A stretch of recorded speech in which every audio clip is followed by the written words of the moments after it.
Every child is a winner. చదువులో, తెలివితేటల్లో, ఆలోచన విధానంలో, నాయకత్వ లక్షణాల్లో వారు ఏ రంగంలో ముందున్నారో గుర్తించి విజేతలుగా నిలపడమే ఉల్లంపర్రు మాంటెసోరీస్ ప్రత్యేకత. పాలకొల్లు పట్టణంలో ఉన్నత విద్యతో పాటు భవిష్యత్తులో బాగా సెటిల్ అవుతున్న వారిలో అత్యధికులు ఉల్లంపర్రు మాంటెసోరీస్ విద్యార్థులే. Good morning children. This is Purushottam, faculty of Montessori School, Ullamparru. Today we are going to learn about electric current. Who are the students who are going from 9th class to 10th? Who are going from 9th to 10th? So electric current is one of the most important topic in our future classes. Means in 10th class and intermediate also one of the most important topic, that is electric current. So in our daily life we can see lightning. What is the meaning of lightning? What is the meaning of lightning? That is, lightning is the live example of transfer of charge. Live example. So here charges are transferred, then the current will be produced. That is the meaning of transfer of charge. Now, what is meant by electric current? So for example, we know that this current passes through only conductors. What is the meaning of conductor? Those materials which allow the current passes through them, those are called conductors. So the best example for conductor is silver, copper. So mainly we are using copper only. So if you take a copper wire, this is the copper wire, means it is taken as a conducting wire. Conducting wire. If it is imagined like this, that means showing like this, it is not connected to any source of electricity. So in this conductor, the electrons are moved in different directions. The electrons are moved in different directions. There is no ordered motion. Clear? Now this conductor is connected to any source of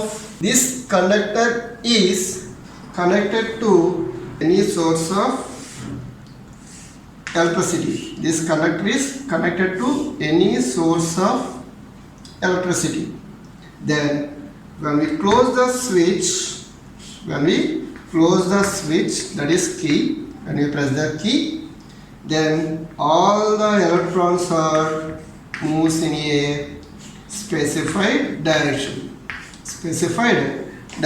So electrons are moves in a specified direction. So here the electrons are in ordered motion. This ordered motion of electrons is called current, electric current. Here electrons means charge. So the ordered motion of charges is called electric current. It can be exactly defined as the amount of charges crossing any cross section. If you take a cross section, this is the cross sectional area of this conductor. So the amount of charges crossing any cross section of a conductor in 1 second. The amount of charges crossing any cross section of the conductor in 1 second is called electric current. So electric current is equals to motion of charges by time.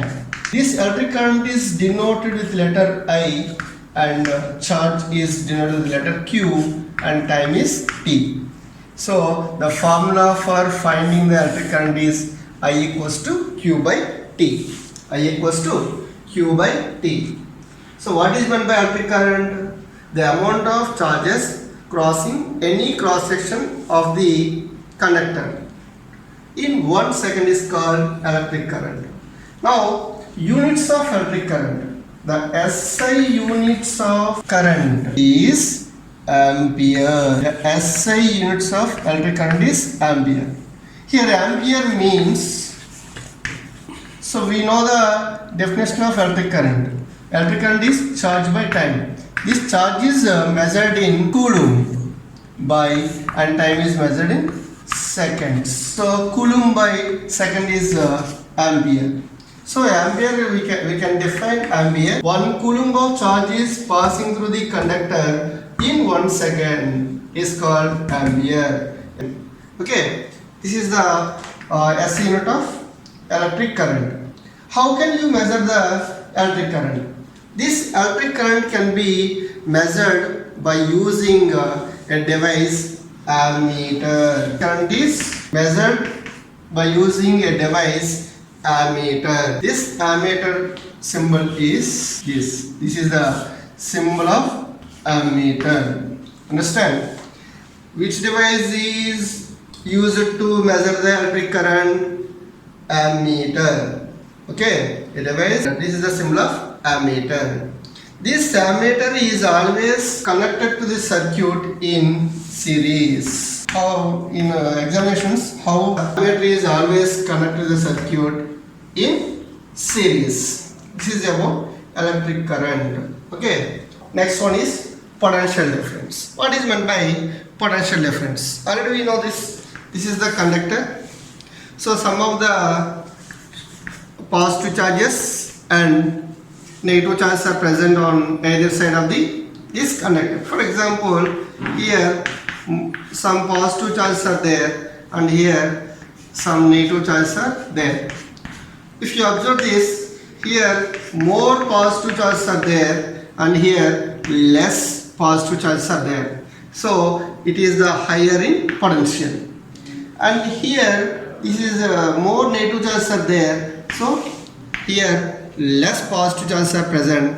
So this point is called lower potential. Then the current is flows from higher potential to lower potential. Higher potential region to lower potential region. So the difference of potential between the ends of conductor is called potential difference. The difference of potential between the ends of conductor is called potential difference. Now potential difference can be defined as the amount of work done by the electric force. The amount of work done by the electric force on unit positive charge.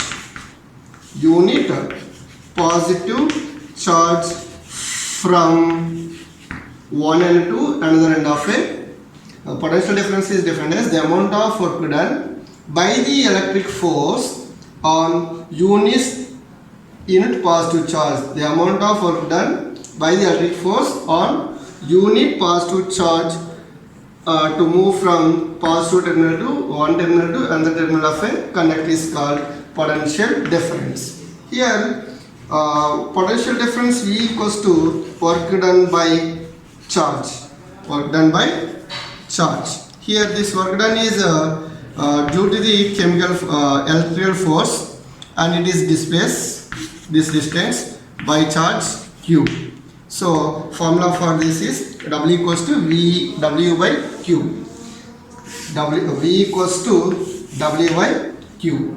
What are the units of this potential difference?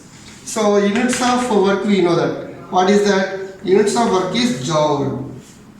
Units of work is joule and charge is coulombs. Charge is coulomb. Okay, coulomb. Joules per coulomb is called volt. This is the SI unit of potential difference is volt. SI unit of potential difference is volt. Okay. This potential difference is also known as voltage. What is another name of potential difference? Voltage. Potential difference is defined as the amount of work done by the electric force on unit positive charge to move from one end to another end of a conductor. So it is also known as voltage. And next one is electromotive force. Electromotive force. simply it is taken as EMF. What is meant by electromotive force? The electromotive force is defined as the amount of work done by the chemical force. The amount of work done by the chemical force on unit positive charge to move from negative terminal to positive terminal of a battery. Electromotive force is defined as the amount of work done by the chemical force on unit positive charge to move from negative terminal to positive terminal of a battery. That is called electromotive force. So this electromotive force epsilon equals to work done by charge. Same formula. And here this work done is due to the chemical force and it travels some distance by charge q. So here potential difference is V equals W by Q, that is Fe into S by Q. Fe is the electric force.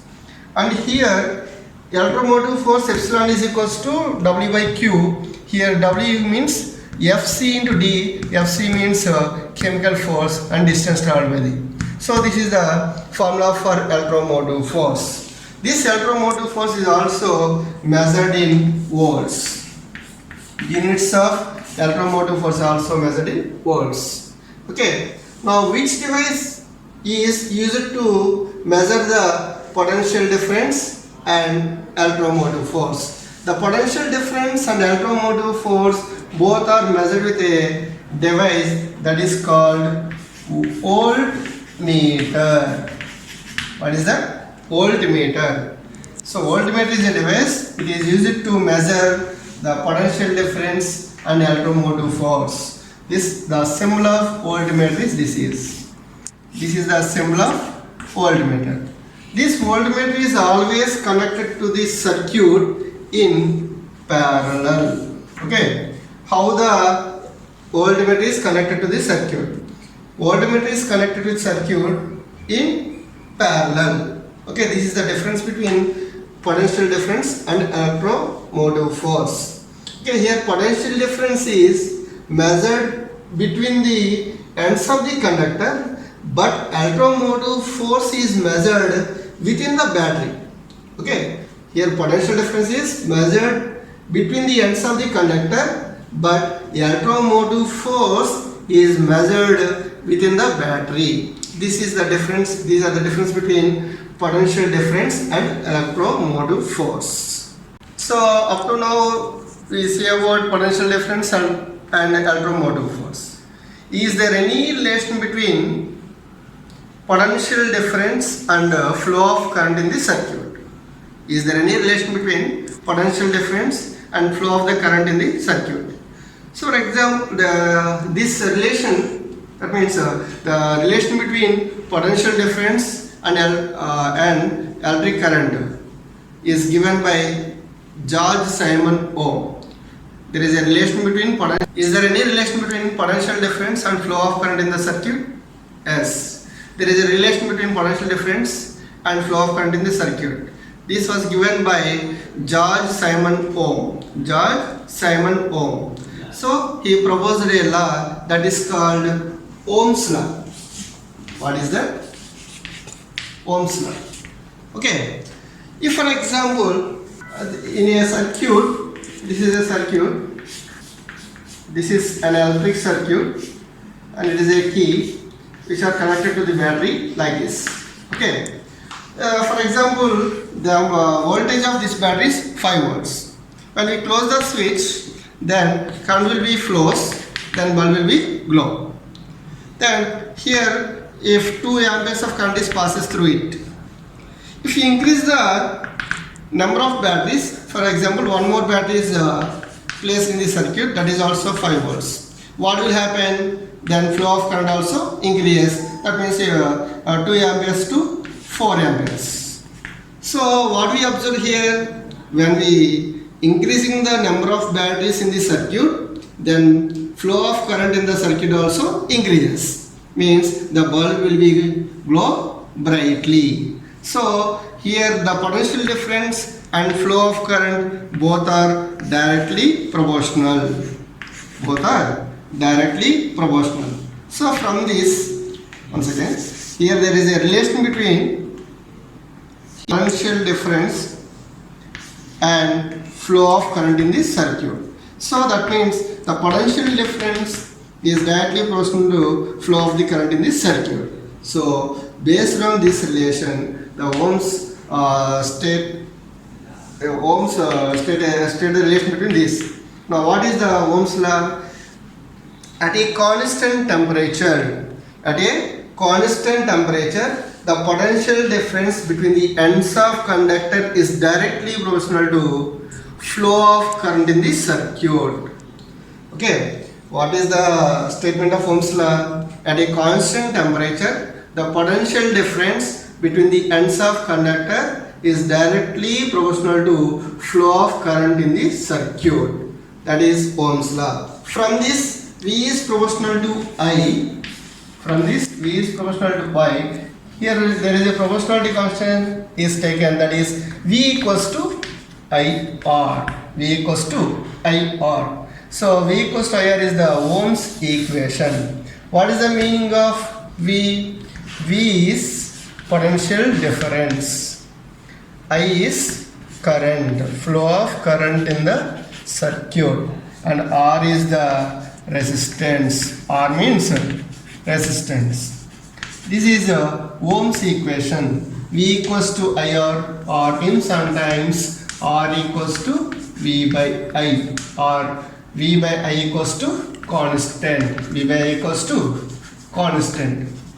So there is an experiment to verify the Ohm's law. So say if you increasing the number of batteries in the circuit, then automatically flow of current is also increases. Then if you find the ratio between voltage and flow of current, then we get a constant value. That constant represents R. That R is called resistance. That R is called resistance. Okay. What is meant by resistance? And before going that, we know conductors which are allows the current passes through them. Those are called conductors. Based on that, those conductors are again classified into two types. One is ohmic conductors. What is that? Ohmic conductors.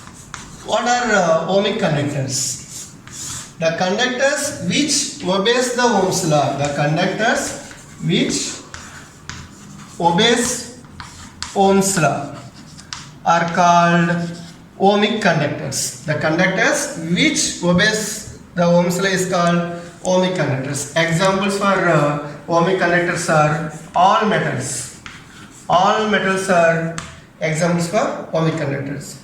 If you draw the graph in between voltage on x-axis and flow of current on y-axis, okay, then we get a straight line graph. This straight line graph represents ohmic conductor relation, voltage and current. This is called linear shaped graph. That's why ohmic conductors are also known as linear conductors. Ohmic conductors are also known as linear conductors. And second one, non-ohmic conductors. Non-ohmic conductors. What are non-ohmic conductors? The conductors which does not obey the Ohm's law. Which does not obey the Ohm's law are called obeys Ohm's law, are called non-ohmic conductors. Examples for non-ohmic conductors are LEDs and next semiconductors. Silicon, germanium, like that are the examples of non-ohmic conductors. Thus, if you draw the graph between voltage and current, then we get a curved shaped graph. That means it is a non-linear. It is a non-linear. That's why non-ohmic conductors are also known as non-linear conductors. Okay. Next one is resistance. We know that relation between voltage and current, that is resistance R is equals to V by I. R equals to V by. What is meant by resistance? The resistance is defined as the obstruction of flow of current in the circuit. Resistance is defined as the obstruction of flow of current in the circuit is called resistance. This resistance is equals to R equals to V by I. Okay, what are the SI units of resistance? The SI units of resistance. The SI units of resistance are ohms because it is taken by the honor of George Simon Ohm. What are the SI units of resistance? The SI units of resistance is ohms. So R equals to V by I, and V is voltage and I is current. Voltage is measured in volts and I is measured in current. So units of resistance also taken as volt per ampere. Volt per ampere. So ohm means volt per ampere. It is represents a symbol. Ohm is represent symbol like this. Okay. Ohm is units of SI units of resistance is ohms. Ohms means volt per ampere. And next to resistor. What is meant by resistor? Those materials which are offering the resistance. Those materials which are offering the resistance are called resistor. The symbol of resistor is, this is the symbol of resistor. Okay. This is the symbol of resistor. Next, what are the factors affecting the resistance? What are the factors affecting the resistance? So the first one is nature of material. Nature of material. Okay. Second one is temperature. Temperature. Third one is length of the conductor. Length of the conductor. And fourth one is cross section area. Cross section area of a conductor. These are the factors affecting the resistance of conductor. So what is the nature of material? That means the resistance of conductor depends on nature of the material. The resistance of conductor is depends on nature of the material. Depends on nature of material means different materials offers different resistance. Different materials offers different resistance. And next one, temperature.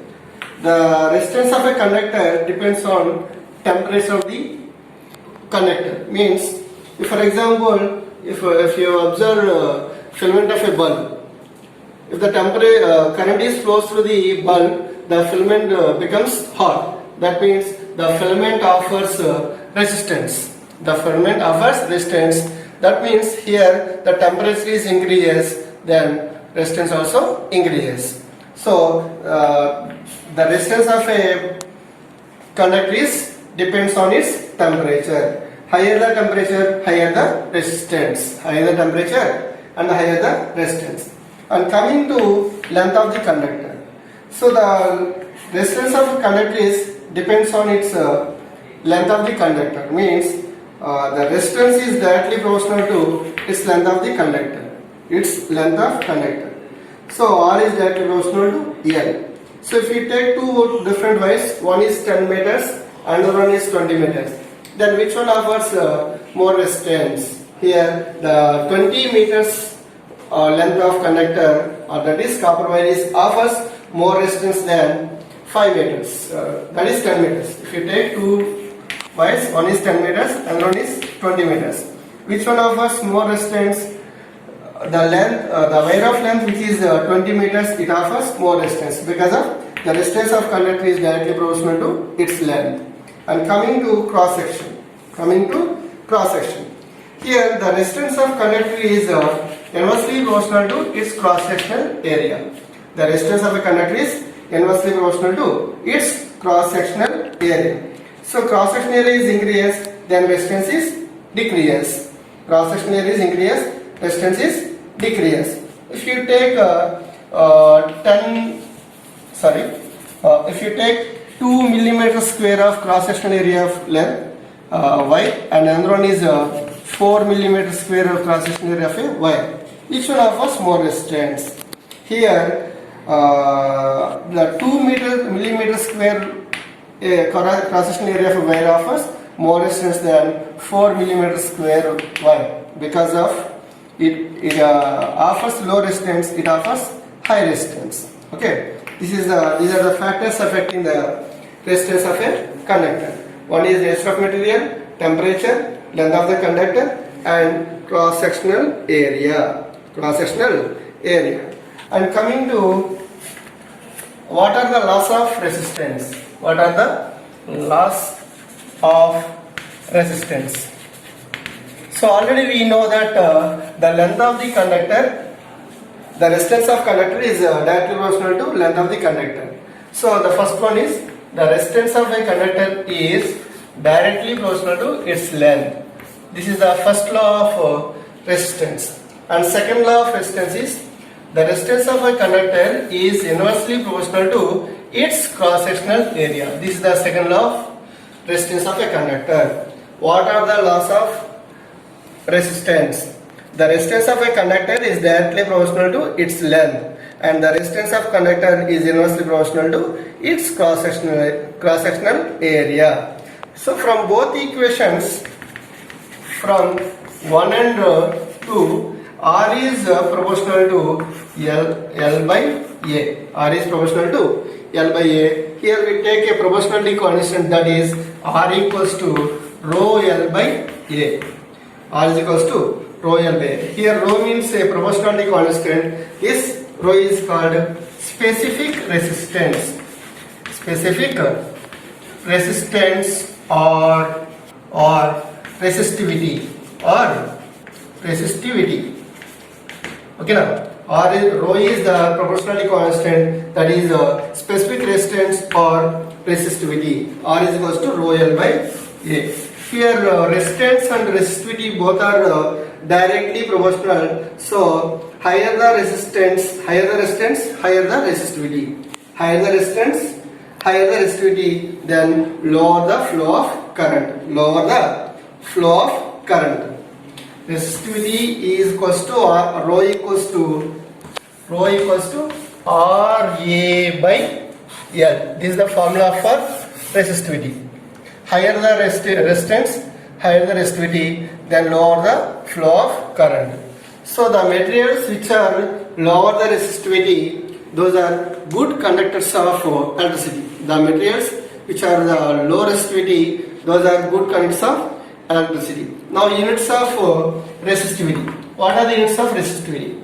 Here units of resistance we know, that is ohm, and units of area we know, that is meter square, and units of length we know that is meter. Here meter and square cancel, then we get ohm meter. Ohm meter is the unit of resistivity.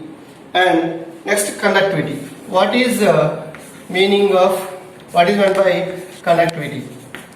Conductivity is the reciprocal of resistivity. Conductivity is denoted with letter sigma. So this is sigma equals to 1 by rho. Sigma equals to 1 by rho. Conductivity is defined as the reciprocal of resistivity. This is about conductivity. Okay, what are the laws of resistance? The resistance of a conductor is directly proportional to its length, and the resistance of a conductor is inversely proportional to its cross-sectional area. From both the equations we get R equals to rho L by A. Here rho is the specific resistance or resistivity. Here then rho equals to RA by L. So the units of resistivity are ohm meters. The materials which are having low resistivity are good conductors of electricity. So we are using a filament in a bulb because the filament is made up of tungsten. It has the high resistivity and a high melting point. High resistivity and a high melting point. Okay, this is about loss of resistance. Next, circuits. Circuits and series and parallel connection of resistors. Okay, here what is meant by circuit? Circuit is the it is simply defined as it is the combination of bulb, wire, battery and key. Circuit is the combination of a bulb, wire, battery and key. That is called circuit. Here series connection of resistors means if two or more resistors are connected like this, that means the positive terminal of one resistor is connected to the negative terminal of another resistor. Such combination of resistors are called series combination of resistors. Here we are measuring a potential difference V1 and here V2 and here V3. Okay, these are connected to the battery through a switch. When we close the switch, then flow of current is I. I current is passes through the circuit, then through let R1, R2 and R3 are the resistors. R1, R2, R3 are resistors. When we close the switch, then I current is passes through the circuit. So in this series connection of resistors, the flow of current is constant. The flow of current is constant. So for example, 5 amperes of current is passed through this circuit. 5 amperes of current is passes through the circuit. What is the flow of current through R2? That is 5 amperes. What is the flow of current through R3? That is also 5 amperes. So current is constant in the series connection of resistors. In series connection of resistors, current is constant, but potential difference is variable. PD is variable. What is the total potential difference in this? Then the total potential difference is V1 plus V2 plus V3. V1 plus V2 plus V3. Then the potential difference through R1 is V1 equals to IR1 because from Ohm's law. So potential difference is variable, then total potential difference in this circuit is V equals to V1 plus V2 plus V3. Then potential difference through R1 is V1 equals to IR2. In the same way, potential difference through R2 is V2 equals to IR3. In the same way, potential difference through R3 is that is V3 equals to IR3. Here potential difference through R1 is V1 equals to IR1, through R2 is V2 equals to IR2, through R3 is V3 equals to IR3. These are substitute in this equation. Then V equals to I into IR1 plus IR2 plus IR3. Then V is, we know that is IR. I into R equals to, here I is common, then I into R1 plus R2 plus R3. Then on both sides R is I is common, so cancel. Then R equals to R1 plus R2 plus R3. So from this, the effective resistance or equivalent resistance, if two or more resistors are connected in circuit, that is sum of the resistance of individual resistors. That is sum of the resistance of individual resistor. This equivalent resistance is greater than the resistance of R1, R2 and R3. This is about series connection of resistors. And coming to parallel connection of resistors. If all the positive terminals of resistors are connected to the one point and all the negative terminals are connected to the another point, such combination of resistors is called parallel combination of resistors. This is R1, R2 and R3, plus and minus. Here say the current I is divided as I1, I2 and I3 through R1, R2, R3. Understand? And now here in this parallel combination of resistors, in this parallel combination of resistors, PD is constant, that is voltage or potential difference is constant, but current is variable. This current I equals to I1 plus I2 plus I3. I equals to I1 plus I2 plus I3. We know that V equals to IR, then I equals to V by R. Here potential difference is constant, that's why the current through R1 is I1 equals to V by R1. In the same way, the current through R2 is I2 equals to V by R2. In the same way, current through R3 is I3 equals to V by R3. These are substitute in this equation. Then I equals to V by R1 plus V by R2 plus V by R3. We know that I equals to V by R. Then V by R is equals to, V is common, then V into 1 by R1 plus 1 by R2 plus 1 by R3. On both sides V is cancelled. Then we get finally 1 by R is equals to 1 by R1 plus 1 by R2 plus 1 by R3. Here the equivalent resistance is less than that of resistance of individual resistors, that is R1, R2 and R3. Okay children, this is about electric current. Some more topics are left. Those topics we will see in next class. Okay, so these topics prepare well. Thank you very much. Every child is a winner. చదువులో తెలివితేటల్లో ఆలోచన విధానంలో నాయకత్వ లక్షణాల్లో వారు ఏ రంగంలో ముందున్నారో గుర్తించి విజేతలుగా నిలపడమే ఉల్లంపర్రు మాంటెసోరీస్ ప్రత్యేకత. పాలకొల్లు పట్టణంలో ఉన్నత విద్యతో పాటు భవిష్యత్తులో బాగా సెటిల్ అవుతున్న వారిలో అత్యధికులు ఉల్లంపర్రు మాంటెసోరీస్ విద్యార్థులే.